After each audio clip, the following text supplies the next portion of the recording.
The opinions expressed in this video reflect the opinions of the participants only and do not reflect the opinions of the producer or the Sloan School of Management at MIT.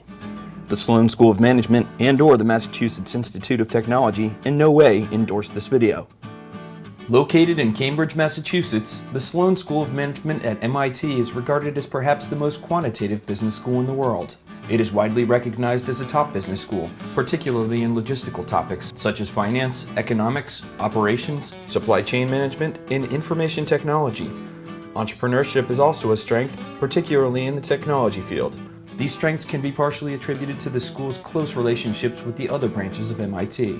Established in 1914 in the Department of Economics and Statistics as an undergraduate program and expanded to include a master's in management in 1925, Sloan has grown to be recognized as one of the top business schools in the nation. In fact, Sloan was recently ranked as the 4th top graduate business school nationally by the Wall Street Journal. The U.S. News & World Report ranked it as the 5th top school, Business Week is the 9th, and Forbes as the 17th. Internationally, the Financial Times placed Sloan as the 5th top school, and The Economist placed it as the 9th. The MIT Entrepreneurship Center was established at Sloan in 1990 and is one of the few entrepreneurship programs that is focused on high-tech fields. This dedication to high-tech entrepreneurship continues to this day. In 2006, Sloan offered another program to MBA students called the Entrepreneurship and Innovation Program. Sloan only made the transition to offering a dissertation-free MBA in 1995, making it the first MIT graduate school to offer a degree based solely on coursework. This technology focus, along with Sloan's academic rigor, make it a standout in the MBA world. Sloan's location in Cambridge, just across the river from Boston, also offers many of the amenities of big city living for students when not hitting the books. Let's meet some students. My name is Alyssa, and I'm a second-year student here at Sloan. I did my undergraduate work at the University of California at Berkeley. I'm Reginald Smith. I went to the University of Virginia. Hi, my name is Ken Kim. I'm a first year at MIT Sloan, and I attended University of Michigan undergrad. Hi, my name is Alonso Garza. I'm originally from Monterrey, Mexico. My name is David Stein. Hello, my name is Julissa Pinto de Gracia. I'm a second-year student at MIT Sloan. I come from Panama. I decided to do business school at MIT because I'm a mechanical engineer as an undergrad, and I believe that MIT is the best school, business school to do the MBA. Why did you choose Sloan? Well, a lot of reasons. I wanted to be in Boston, and the people I met at the school were just amazing. Really good combination of brains and down-to-earth normal people. It's just the best combination that I saw. And they're just very connected in the Boston area, and this is where I want to settle down, so it's really a no-brainer for me. Oh, for graduate school, I actually was admitted to Wharton, and I was admitted to Sloan, and I picked Sloan over Wharton. I gotta say, it was mostly because I had been to the University of Pennsylvania previously, so I wanted to diversify a little bit, come to Boston, live in Boston for a few years, and another reason is MIT, the Sloan program is very quantitative, and that's one of the areas that I really wanted to focus on for my business education, and I figured MIT was going to challenge me in that sense a lot more than a Wharton would, and that's why I'm here. I only applied to MIT. Wow. Like when I first come to the US, I was planning to do a master's in mechanical engineering, so I did apply to Tufts and to BU. But then when I decided I wanted to do an MBA, I thought that it was going to be MIT or no other school. I applied to 5 other schools, and this was my top choice, and luckily I got in, so it was easy. It was an easy choice. One of the hidden things about MIT that I think gets overlooked a lot is that MIT actually has a very strong finance program. And that's what kind of attracted me to the school, and that, again, it was a combination of the students that were here as well as the education I felt like I was going to get. Sloan was actually my first choice. I was interested because Sloan had a good combination of both strong management training, entrepreneurial training, and high-tech focus, which I'm interested in doing after graduation. I was a business and physics major undergrad, so I've always liked science and technology, and that made Sloan a perfect fit for me. Primarily because it was a different experience. I grew up in California, so I wanted to try something new. I wanted to come to Sloan in particular because I'm very interested in healthcare-related work, and Sloan has a lot of relationships with pharmaceutical companies and biotech in the area. A number of factors. When I came to visit the school, I felt kind of an immediate bond with the students here. I was really impressed with the student body as well as the teachers there. One of the things that told me it was a good fit is that when I went to visit, the class I was in, I kind of wanted to get myself involved in the class. I wanted to raise my hand even though I was a prospective student. And that didn't really happen with a lot of other programs I went to visit. And geographically, my wife, I'm married, so Boston was a good fit for us as well. Why do you want an MBA? What's next for you? I think I came to business school basically to just sharpen up some of my financial skills and get a job in Wall Street once again. Probably work for a larger company for a while and then eventually work for a startup or start my own company. Well, it used to be wealth management. I'm reevaluating. Not sure, but the thing that makes you reevaluate is there's just so many different things you can do. I mean, there's literally a club for every business sector you can imagine and connections. So a lot of people end up coming here with a plan and doing something completely different just because they see so many new things that they never considered. I'm still thinking about going back to Panama, but not right away after I graduate. I think I'm going to be here for 2 or 3 years working, getting some experience, having a couple of jobs, extra jobs on my resume, and then go back to Panama. What can you tell us about the core semester and the structure of the program? MIT Sloan, the first semester is called the core semester, which is one of the things that makes it unique, right? So the core semester is the one semester where you come in and there are 7 classes that are required and there's nothing you can do about it. You take those 7 classes, but then the rest of your 3 semesters left, your 1.5 years left, is flexible. You can take whatever class you want.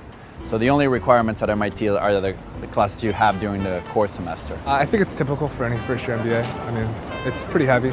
They want to make sure that for the next 2 years, everyone's on the same page and we all have the same knowledge. And it moves pretty quickly and it comes in volume, but that's what you kind of prepare for. How much of an emphasis is there on technology and quantitative skills in the student body?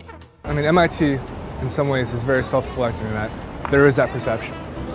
So naturally, I mean, there's a lot of engineers who apply here because obviously if you're an engineer, MIT is a pretty high standard. But I wouldn't make a blanket statement that everyone here has a tech background. I don't have a tech background. I know a lot of kids that came from what they would consider quote-unquote non-traditional backgrounds, like nonprofit, not the consulting, banking, or even engineering backgrounds. I mean, it's a pretty diverse group of kids here. A lot of people here do biotech or tech focuses for that. That's not me, I just have no background in that. But they really support entrepreneurship and in all forms. So that was actually another thing that drew me here.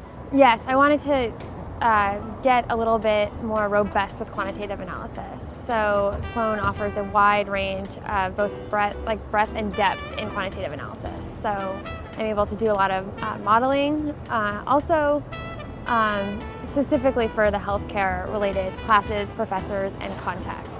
Can you discuss interdisciplinary study?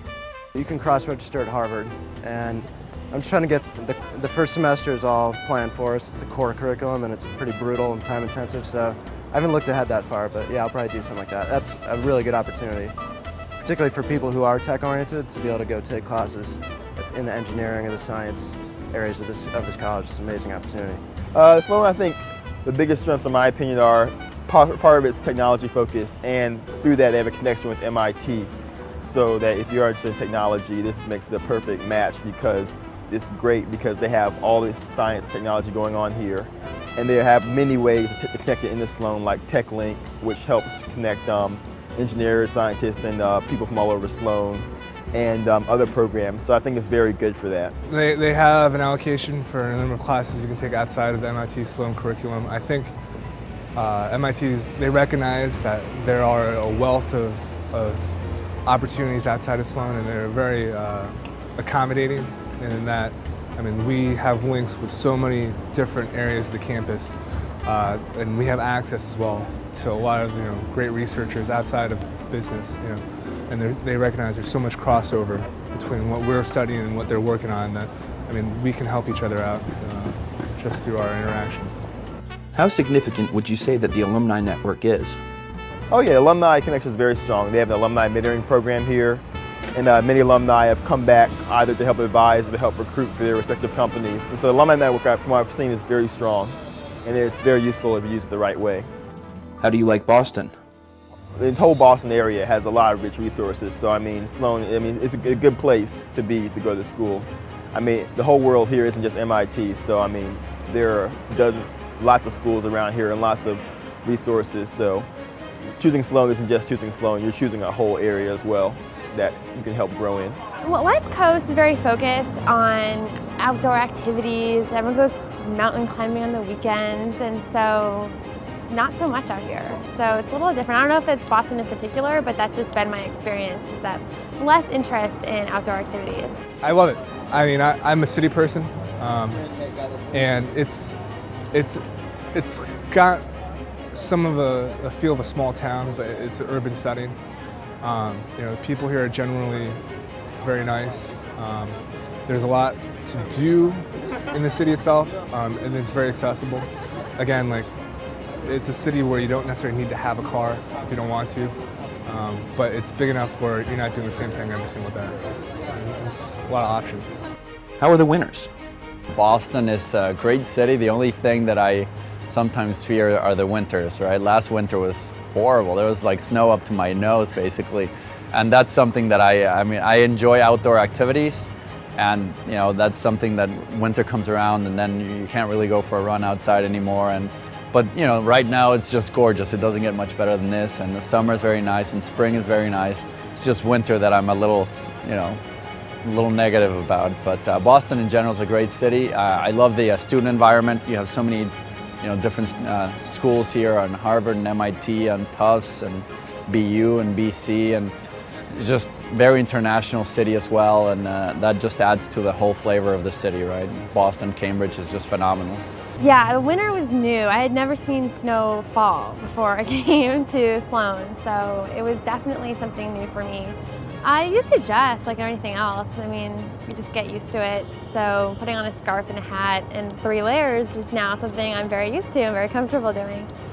East Coast is a lot different than the West Coast. People are very different.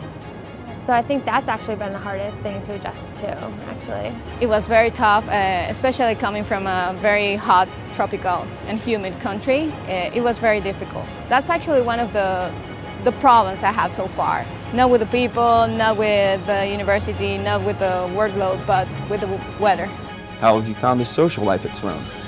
Socially, so business school is always an interesting atmosphere in general. You've got you know, a high concentration of type A personalities, right? And everybody's trying to aggressively go for usually the same thing. You find that in most business schools you get like, you know, 30-40% people going for consulting, 30-40% going for finance related jobs, and then the rest are, you know, diversified into different areas.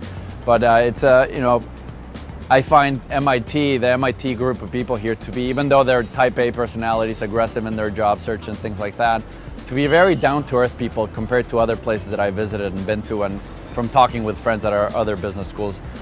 These people here seem to be just very down-to-earth. In fact, it seems to be more of a humble culture than most other business schools, which I found refreshing, and I enjoy it. In terms of social, MIT is doing pretty good. We have C functions every week, so we get together, all the MBA students with the faculties, and everybody get together and we just have a good time. Kind of surprising. People are really outgoing. It's nuts. I mean, there's people who go out every Tuesday, every Wednesday, every Thursday. There's you know, there's certain weekly functions that are always going. I'm not one of those people. I can't handle that. I need all my time and energy going towards studies. Maybe I'll go out one night a week. So I'm really shocked at how social people are. It's a big part of the curriculum. I think for a lot of people that's more important than the actual schoolwork. We're very outgoing, which you might not expect. I think the stereotype of MIT is a bunch of lab rats who are very introverted, but at the business school it's almost the exact opposite. Everyone I've met, I mean, everyone is not afraid to introduce themselves or put themselves in situations with people they don't know, and we're usually very outgoing in terms of integrating everyone and making sure everyone knows who we all are. The people here socially are great. I mean, I found people here to be pretty open and sociable. I mean, we've done a lot together, from teaching me how to play squash to playing basketball, pickup games, and then of course the parties on the weekends. So, and there's a lot to do here. There's not like any kind of introverted, non-social background. So I'm really pleased with the social environment they have here. Socially, it's been great. I think people hear MIT and they think that somehow the students are not very social, but I've had no lack of social activities, more so than I could handle. How has your experience been being female at a heavily quantitative MBA program? That's actually not, I guess I came from management consulting where it's like not a lot of women either, so maybe I don't have a hugely, this wasn't a drastic change for me. I don't feel any different than I do when I was working, so people look at the percentage and they get a little bit scared, but I would just encourage people to look around their workplace and see what the percentage is of men and women. It's probably the same. Mathematic environment, yeah, I think there's an equal amount of men, percentage-wise, men and women that don't want to do anything with numbers that are here. So I can't say that the quant people are the men and the qual people are the women. I think it's pretty significant percentage of each group, and I'd say equal percentage, that's not interested in the quantitative classes. I took a lot of quantitative classes. And I did not feel like I was a minority in those classes at all. More so than I am in other classes, I should clarify that. Can you discuss the role of international students at Sloan? I don't know how they are in the other schools because I only apply here, but so far they have been very supportive to international students. The variety of international students, it's not necessarily dominated by one region. So there's a lot of Asian students, there's a lot of Western European students. I think we have a pretty fair representation of all the different international communities here, and it's very diverse. How would you describe the workload? The first semester here at Sloan was tremendously difficult for me. I mean, it was probably one of the most challenging experiences I've ever faced. They really cracked down in terms of models and statistics and all kinds of things that I'd never really placed that much emphasis on before. And it was good for me. It was one of my areas that I really wanted to strengthen, and that's one of the areas that MIT really pressed on, and I had to work hard for it, and it has paid off quite well. This summer I worked for a hedge fund, and it was, I could tell that my education during the first year here at Sloan helped me quite a bit in terms of my summer job and then possibly future jobs in Wall Street, so I feel pretty good about my decision. I do think about this, so I'd say probably 15, 16, 17 hours in class, and then probably about 55 hours of studying a week on top of that. So, but I'm on the dorkier scale and maybe not quite as fast scale. Some of these people, they can just look at a book and boom, it's done, it's no problem. I wish, but I gotta work pretty hard. You have to give up most of the rest of your life. I mean, I'm married, so I still make time for my wife, but in terms of other extracurriculars, I've really scaled back, and basically I'm just studying and reading and going to class, and if I'm lucky, maybe go to a couple career-oriented sessions, company presentations, but it's chaos, but it's great. I mean, every week, take stock in the weekend, it's just, wow, I learned a ton this week. I have more to offer whatever my next job is, so it's amazing. I'm really enjoying it. They take into consideration how busy you are a lot of times, so the way the assignments are structured, the amount of weight they put on assignments, I mean, it's pretty flexible. So if you're really absolutely crushed, it's not a huge deal if, let's say, you take a flyer on one assignment or something. But that's only really, the first semester is that way. Second semester, it's not so much course load, but rather just time commitments. I mean, you're working on a lot of different projects, so it's not you're getting crushed with work. It's just a matter of setting up meetings to meet with people to go over stuff. That becomes a little bit of a challenge. The workload's been fine. I mean, I worked in consulting for 2 years before I was here, so I mean, I don't feel overwhelmed. I mean, they give you a lot of work, and so you work hard for the first semester, but it's nothing I think is ridiculous or overwhelming. I think it's what you make of it. You could definitely spend every minute of every day doing work, especially here. The core curriculum is pretty intense. I probably spend, I get here at 8 and I would leave at 5, and so whether I'm in class or I'm doing work, I'm doing something school related, but by 5 I'm home and I don't necessarily feel like I have to do anything when I get home. But I take a different approach than a lot of people, so. How have you found the faculty? I've had some good professors here, and I've been pleased with the faculty overall. I mean, no complaints there. At MIT, yes. I mean, this place, one of the benefits, I guess, of it being at a school like MIT is that, yeah, you're working with some of or learning from some of the professors that wrote the textbooks, right? Like Myers, from like the Brearley Myers finance textbook, and Robert Pindyck, who wrote the microeconomics textbook, and so on and so forth. There's so many of these great, famous academics, and one of the maybe hesitations you have when you come to a school like this is that all these like big shot academics might not be as enthusiastic about teaching than they would be about doing the research, and that's going to lower the quality of education. But in fact, they're great professors, very approachable, down to earth. They like teaching. You can tell that. They're very good with the students, and it's been great here at MIT in terms of that. I think at any top program you go to, you kind of get a chuckle in the sense that a lot of the books that you read are written by the professors, and the initial thought is, oh, they're just trying to supplement their salaries or something. But the truth is, a lot of these guys that write the textbooks is because they are the expert in the area, and it hits you when you're going through the material and you're reading through it, and you're even reading other books, and they continually make references to your professor, or you talk to kids at other schools and they're using the same book that you're using. I mean, that's when it really hits you that some of these people here are very top-notch. But overall, I think what's unique about MIT in some ways is that the professors are also very accessible. They do a lot of research, but you can find time to meet with them whenever they're available. If you need help, let's say on a project that's not even related to the class, it's another project, but they have a certain expertise that they could lend that would help you out. They're more than willing to help you out. And that's great. It's another asset to have. Faculty's been great. I've really enjoyed a lot of my professors. I think that a lot of them are very, again, I think it's along with our collaborative culture, just very helpful, very kind, and really wanting to see their students succeed. Are business ethics a focus?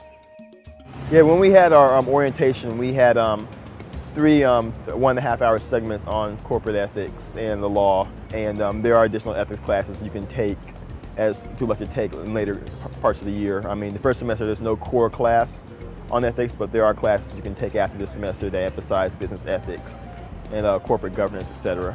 What has surprised you most about your experience at Sloan? You might think that people at business school are, very selfish and very cold, and I'm actually very surprised that they have been very open and very nice to foreign people. I think mostly how laid back people are here. I mean, a lot of what I was worried about when I came, I heard about other MBA schools. I've heard it's hyper competitive or not necessarily a close-knit community. I mean, people at Sloan, they're pretty laid back. I mean, we help each other out, whether either homework or finding job leads. And there hasn't been any the kind of hyper competitive cutthroat atmosphere that I was worried about coming to an MBA program. So I've been pleasantly surprised by that.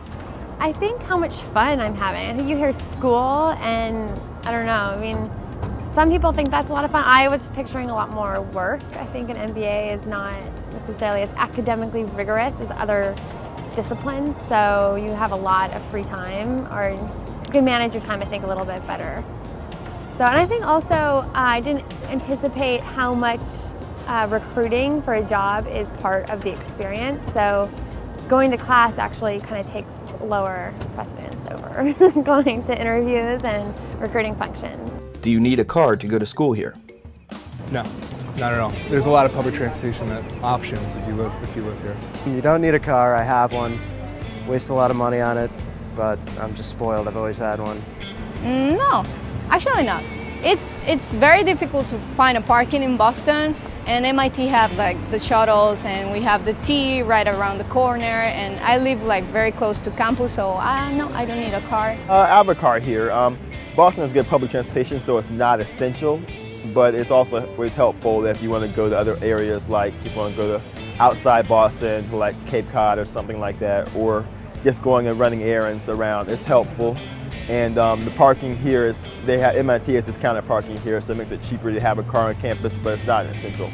Nope, no car. I think that's a lot of what I liked about it. I came from San Francisco, and that's what I liked about it. And that's actually one of the things that I like about being in Boston is you don't necessarily need a car. Do you find Sloan to be expensive? Yeah, Boston is prohibitively expensive. I pay double the rent I did in Colorado for half the space. But there's good opportunities here, and hopefully I'll be making enough money where it all evens out. That's the plan, at least. How are the sports facilities? The C Center is great, and we actually have the status center around the block, and they have a new gym. They have 3 pools there. It's very nice. But if you want something bigger, you can just go to the C Center, which is the main campus athlete center, and it's a very, very nice place. How have you found recruiting at Sloan? For my internship, I was trying to find a specific job because I didn't want to do consulting or finance or something like that. I wanted to do something industry related, and I found it. Seems great. I mean, there's a presentation here every day for some company. Sometimes 3 or 4 a day. There's breakfast ones, lunch ones, dinner ones. It's particularly this time of year, the recruiting is very heavy. So I think the people here, the career development people who get those companies there, they work pretty hard. And there seems to be a lot of demand for us, which is flattering. It's nice. What kind of person might not be happy here? I guess the person that probably shouldn't attend here is someone that is dead set on just studying.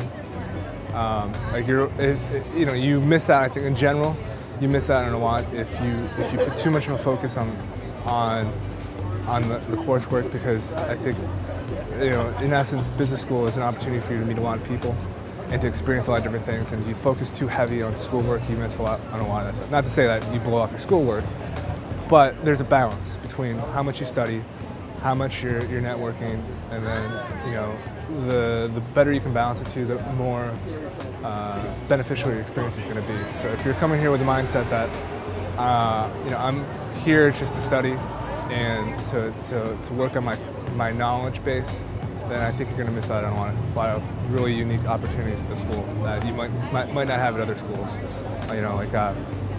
There's a couple of research labs out here that we got a chance to go check out, and I probably could have spent that hour, 2 hours working on some homework, but I mean, you're talking about some of the preeminent research laboratories in the country, whether it's aerospace or some of the cool stuff they do here. I mean, it's just unique, and to be able to experience that, I mean, that's where you get the value out of your MBA. I think they're the people that already have extremely strong quantitative skills, that know numbers, that like numbers, that have been around numbers all of their lives. Their lives are probably not going to get as much out of the education here as other personalities would. I think those kind of people, maybe if they need to sharpen up their communication skills, then maybe they need to sharpen up their presentation skills, whatever it is, then those people should go to a different school. This is a school that's going to test your quantitative skills. Sure enough, they also have programs for communication, but that's not their strength, right? Here you're definitely going to delve into numerical details, and you're going to look behind formulas, and you're going to look at processes that maybe you have never looked at. And if you've done this before, I would suggest to go to another school where you're going to be tested more in the communications and presentation skill part. I think Sloan definitely prides itself on being very collaborative, and so anyone that's too much of an individual and anyone that's out for too much success for their own would probably not fit well here. I think my success is just as important to me as it is my teammate. So I've had tremendous help through interviews and class work as well. People definitely take pride in helping other people through school and through the recruiting process. What advice do you have for prospective students? Well, as I think about the investment, it's a lot of money. You pay a lot more than you do for other programs, so it's a lot. And it's also 2 years off of your career, so it's kind of, some people feel like they have to have an MBA, and that's a different story, but if you just kind of want to take 2 years off, I would just encourage people to kind of think about that a little bit more. Sloan in particular, I would just encourage people to kind of throw away what they think about MIT and just to come with an open mind, because I think people are really pleasantly surprised by the types of people that they find here, and they definitely do blow away a lot of the myths about the institution. If they're not sure about where to go, they should definitely come to Boston. We have so many universities here that, if you don't get in one, for sure you can apply to the other one. And related to MIT, I believe that it was the best choice coming from Panama, getting here. It was a good place. It is a good place to be. Everything so far have been very good. So my advice would be really get to know the school that you're applying to. I think business school it's a two-sided proposition. One, I mean, you want to sell yourself to the school, obviously, so you get accepted. But at the same token, you don't want to be in a situation where you're not getting everything out of it. And really do your homework, which means go to the schools, visit, get a sense for what's the culture like there? What's the community like? Is it a community that you fit into? And if it is that the kind of community you want to be in? Do you want to perpetuate your strengths, or do you really want to work on your weaknesses? And I think depending on the community there, you'll find one or the other. For me, I think business school is an opportunity for you to really explore different parts of yourselves that you may not have really worked on a lot. Really working on some of the weaknesses you might have, fill in the gaps, so to say, on your resume or even personally, so that when you do leave, I think you're much more well-rounded, or much overall just better off than when you first came in.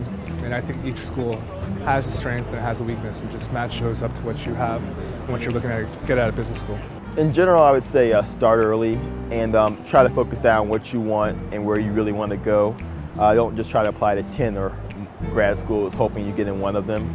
And also I encourage them to visit grad school to see what it's like and talk to people there, because it's a very important decision. Financial is probably a larger burden or equal burden than college was. So think closely about that. And for Sloan in particular, I'd say just look at it and don't necessarily feel that if you aren't a tech person that Sloan isn't for you. Sloan has a lot of things to do here. Almost half people who leave here do finance or consulting, so it's not just a techie school. But if you are techie, there's something here for you, so keep that in mind. Yeah, the one thing that I suffered the most with was the application process, right? And I would suggest that when you go through the application process, you really have to just sort of lose respect for the institution that you're applying to. Don't be afraid of it. Just really write down what it is you've done and what it is you want to do, and just be honest and forthright, because that comes through in the application process. People here read so many applications, and they're going to probably all going to be very similar, reading the same thing over and over. I want to go to MIT because blah, blah, blah. Just be honest and forthright, and that's what's going to make you different. That's what's going to make you stand out. And that's what's going to make your application process a lot easier, because you're really doing it from the heart, right? You're just writing about who you are. You're not trying to, trick anybody into thinking you're something else, and just go with the flow. Just let it flow. Don't be afraid to write it, what it is you're doing and what you want to do. So, people thinking about coming to MIT, yeah, definitely. It's a great school.